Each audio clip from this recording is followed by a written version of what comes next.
Coucou tout le monde, j'espère que vous allez bien. Je vous retrouve aujourd'hui dans une nouvelle vidéo pour vous parler cheveux. Je précise que c'est une vidéo qui va être spécifique pour mes soins naturels, pour les cheveux qui, en l'occurrence, qui sont comme moi. J'ai un cuir chevelu sec et sensible qui est tendance à être irrité assez facilement. J'ai les cheveux secs et j'ai pas mal de soucis de chute de cheveux et j'ai également, même si ça ne se voit pas du tout à la caméra, j'ai à la base les cheveux plutôt blonds naturellement, mais avec l'âge ils foncent et du coup ce sont toutes mes problématiques. Donc, si une vidéo sur mes soins cheveux naturels peut vous intéresser, je vous laisse regarder la suite de la vidéo. Alors je précise tout de suite que je ne vais pas vous parler de tout ce qui est shampoing et après shampoing pour la bonne et simple raison que pour le moment je n'ai toujours pas trouvé mon bonheur. Donc j'utilise plusieurs produits différents. En ce moment j'utilise surtout les produits que je dois finir car comme je vous l'ai dit à plusieurs reprises, je n'aime pas gâcher, sauf quand c'est vraiment un produit qui ne me convient pas du tout et qu'il finit à la poubelle. En tout cas en général j'ai déjà au préalable, j'ai essayé de le donner à des amis à qui ça pourrait plus convenir en fonction de leur type de cheveux. Mais en fait tout simplement aujourd'hui vous allez en fait faire des allers-retours entre moi et entre guillemets ma salle de bain, puisque je vous ai filmé toute l'étape où en fait je fais mon soin et en fait ça c'est vraiment pour moi je pense ce qui va jouer le plus, encore plus que l'utilisation d'un shampoing et d'un après-shampoing. Donc tout d'abord pour vous expliquer ma routine, je ne me lave les cheveux qu'une seule fois par semaine pour la bonne et simple raison que j'ai réussi à bien habituer mes cheveux et mon cuir chevelu à cette routine là. Aussi pour éviter d'agresser mes cheveux, j'utilise des sources de chaleur comme le sèche-cheveux et le lisseur de manière très exceptionnelle, c'est-à-dire que je laisse sécher on va dire 99% du temps mes cheveux à l'air libre, pas du tout en utilisant un sèche-cheveux. Même en hiver je prends un grand soin de mes cheveux pour la bonne et simple raison qu'ils ont tendance à s'abîmer très facilement. Ça va faire maintenant 1 an et demi que je ne suis pas allée chez le coiffeur, donc ma frange je l'entretiens maison, c'est-à-dire qu'en général j'ai la chance d'avoir un chéri qui touche à tout, c'est lui qui m'entretient la frange. Pour tout ce qui est pointe, j'utilise la technique de Lou alias Natural Mua sur sur Instagram. Je vous mettrai son pseudo Instagram juste ici et le lien en barre d'infos pour aller la découvrir, puisqu'en fait c'est sur son Instagram que j'ai découvert pas mal d'astuces et notamment celle-ci pour se couper les cheveux. J'aime bien avoir les cheveux un petit peu en V derrière, je n'aime pas quand ils sont droits, du coup je fais 2 couettes et je descends l'élastique jusqu'à la longueur voulue et en général je coupe à peu près ça de pointe pour essayer d'entretenir mes cheveux et d'éviter que les fourches ne remontent trop haut sur ma longueur, sachant que de toute façon je sais qu'un cheveu abîmé, un cheveu fourchu ne peut pas se réparer. On peut juste améliorer la qualité entre 2 coupes, mais effectivement le principal c'est que si vous arrivez à couper 1 à 2 cm par mois, ça va pouvoir encourager la pousse de vos cheveux et personnellement je sais que la lune fonctionne bien sur moi, donc je suis très attentive aussi aux phases de la lune. Tout ça pour dire que là ce dont je vais vous parler aujourd'hui c'est vraiment ma routine plus soin. Donc ça dépend des périodes, je peux faire un soin par semaine comme je peux faire un soin par mois, ça va vraiment dépendre du besoin en fait de mes cheveux. Et je vais vous montrer donc dans les séquences où je suis dans la salle de bain comment j'applique les produits, et en l'occurrence à chaque fois je vous dirai si par exemple de temps en temps en fait j'alterne entre vraiment j'écoute les besoins de mes cheveux et je fais en fonction. Donc tout d'abord ce que je tiens à vous préciser c'est que je fais mes soins sur cheveux secs comme vous pourrez le voir dans les séquences d'après, et j'utilise énormément et principalement d'ailleurs des produits de la marque Aromazone pour la bonne et simple raison que ce sont des actifs et des produits qui ont un rapport qualité-prix assez imbattable. J'ai pu tester des produits aussi d'autres marques mais pour l'instant ce sont ceux-là qui m'ont convaincu. Bien évidemment je pourrais faire une vidéo actualisée dans quelques mois si par cas je découvre de nouveaux produits qui fonctionnent bien sur moi. Donc tout d'abord la première étape c'est que, donc comme je vous ai dit, vous faites ça sur cheveux secs. Je commence ces étapes là sur cheveux secs et en l'occurrence j'utilise 2 produits qui sont 2 hydrolats en fait tout simplement. L'hydrolat de cèdre de l'Atlas qui est réputé pour être fortifiant et purifiant. Le cèdre est une plante qui a un pouvoir sur la chute de cheveux justement pour la prévenir, pour la ralentir. En l'occurrence du coup j'utilise l'hydrolat de cèdre de l'Atlas que je pulvérise comme vous pourrez le voir dans les images, réparerait sur tout le cuir chevelu et ensuite je masse un petit peu. Ça c'est vraiment pour le côté prévention de la chute de cheveux. Et j'utilise également du coup l'hydrolat de camomille allemande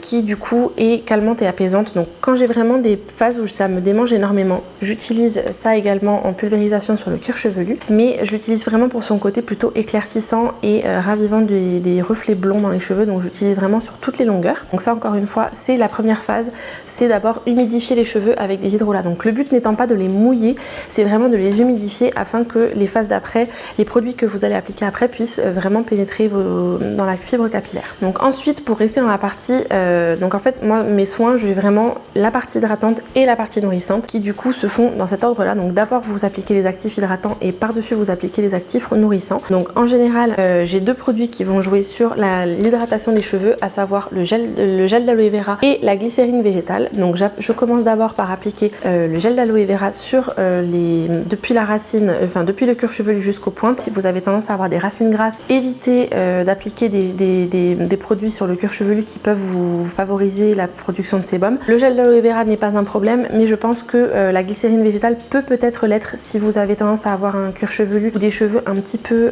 plats ou enfin un manque de volume ou un cuir chevelu gras. Évitez d'appliquer les produits directement à la racine, mais en tout cas pour moi, comme je vous l'ai dit, cuir chevelu sec, sans cils et irrité, donc ça c'est un truc je peux me le permettre.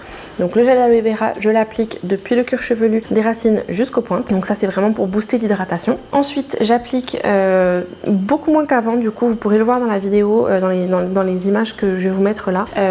Alors au début j'en utilisais peut-être je pense un petit peu trop, ça n'a jamais fait d'effet indésirable, mais voilà, il n'y a pas trop d'intérêt à en utiliser trop, et en l'occurrence j'utilise donc la glycérine végétale que j'applique, je fais couler un petit peu dans mes mains, je les frotte ensemble et après comme vous pourrez le voir dans les images, j'en applique vraiment pour mon cas des racines aux pointes. Et ça fait vraiment un effet hyper hydratant, c'est un actif qui est hydratant et protecteur et hydratant. En fait c'est un humectant tout simplement et ça permet aux propriétés hydratantes de rentrer dans la fibre capillaire. Une fois que j'ai utilisé la partie hydratante, j'ai deux alternatives qui s'offrent à moi. Soit si je n'ai pas envie de me casser la tête à mélanger plusieurs huiles ou autres, là en l'occurrence j'ai oublié de vous l'emmener, mais quelquefois ça m'arrive de rajouter un petit peu d'huile de ricin que j'applique directement sur le cuir chevelu, puisque moi en l'occurrence je l'utilise pas pour le côté nourrissant mais pour le côté booster de pousse, et auquel cas je l'applique directement sur le cuir chevelu, soit le macérat huile d'amla, soit juste l'huile de ricin. Les deux contiennent de toute façon l'huile de ricin. Et sinon vraiment pour le côté hyper nourrissant, j'utilise l'oléine de karité qui est en fait une huile végétale, c'est du beurre de karité qui a été fractionné, et tout simplement ça c'est vraiment une tuerie que j'utilise aussi bien sur le corps que sur les cheveux, mais vraiment ça c'est un produit qui est juste génial si vous avez des cheveux secs. Là je sais qu'en l'occurrence les personnes qui ont les cheveux crépus ou qui ont les cheveux abîmés, le karité c'était vraiment une valeur sûre. En fait c'est une huile végétale qui est nutritive et régénérante pour les peaux et cheveux secs, donc en l'occurrence c'est mon cas. Donc soit j'utilise, comme je vous ai dit, les deux étapes d'avant avec l'aloe vera, le gel d'aloe vera et la glycérine végétale, et ensuite j'applique de l'oléine de karité, encore une fois vu ma nature de cheveux, des racines aux pointes. Je n'ai absolument pas de problème de cheveux qui sont raplapla derrière ou qui sont étouffés. Ou alors il y a l'autre option qui est en fait la base neutre de masque capillaire de chez Aromazone, et en l'occurrence c'est ce que j'ai réalisé hier lorsque je vous ai tourné les images dans ma salle de bain, où en fait j'utilise vraiment ça comme un support et après j'adapte tous les actifs que je peux rajouter dedans à l'instant T et aux besoins de mes cheveux. Donc là en l'occurrence j'avais décidé d'utiliser deux huiles essentielles dedans, donc l'huile essentielle d'ylang-ylang complète qui est vraiment pour le côté apaisant, et pour du coup vu que j'applique le masque en racine et du coup au niveau du cuir chevelu, c'est pour cette raison là que je mets des actifs qui peuvent jouer sur la nature de mon cuir chevelu. L'ylang-ylang j'utilise aussi pour le côté olfactif puisque c'est une odeur de fleur qui est assez prenante, mais étant donné qu'elle est assez prenante, elle peut ne pas convenir à tout le monde et c'est pour ça que je ne l'utilise pas à chaque fois. Mais c'est vraiment une huile que j'aime énormément et je trouve qu'elle a une odeur très sensuelle. Et ensuite pour le côté éclaircissant, tout comme la camomille, j'utilise l'huile essentielle de citron. Donc là en l'occurrence hier je pense que j'ai utilisé l'équivalent de 2 cuillères à soupe de masque, et dedans j'ai mis 5 gouttes d'huile essentielle d'ylang-ylang et 5 gouttes d'huile essentielle de citron. Et pour encore une fois le côté nourrissant et illuminant pour raviver les reflets, j'utilise l'huile végétale de Buriti qui est juste un petit bijou, surtout en cette période de l'année, en fin d'été. C'est vraiment un produit que j'affectionne énormément, que j'utilise comme base de cosmétique pour certains cosmétiques DIY, et pour les personnes qui ont les cheveux blonds ou qui ont des reflets dorés. Ça c'est vraiment une huile qui va vraiment jouer sur ce rôle là. Peau terne ou fatiguée, elle est tonique et illuminatrice, et notamment c'est vrai qu'elle est juste géniale lorsqu'on veut apporter un côté bonne mine. Donc moi ça m'est arrivé de l'utiliser seul sur le visage entre guillemets pour le côté illuminant et le côté un petit peu bonne mine, et c'est plus concentré en bêta-carotène que l'huile végétale de carotte, donc elle est plus intense. Donc ça c'est vraiment plutôt quand on a tendance à avoir la peau mate ou alors quand on a l'habitude de l'utiliser, même sur une peau claire comme la mienne, ça peut être très joli comme résultat, et en l'occurrence vous verrez dans les images que ça donne un côté très jaune au masque, et c'est très jaune orangé et ça donne une bonne mine immédiate, et sur les cheveux ça donne c'est très nourrissant, et en plus de ça ça a un côté très illuminateur, donc je trouve que mes cheveux sont super brillants là, c'est hyper agréable. Et du coup je laisse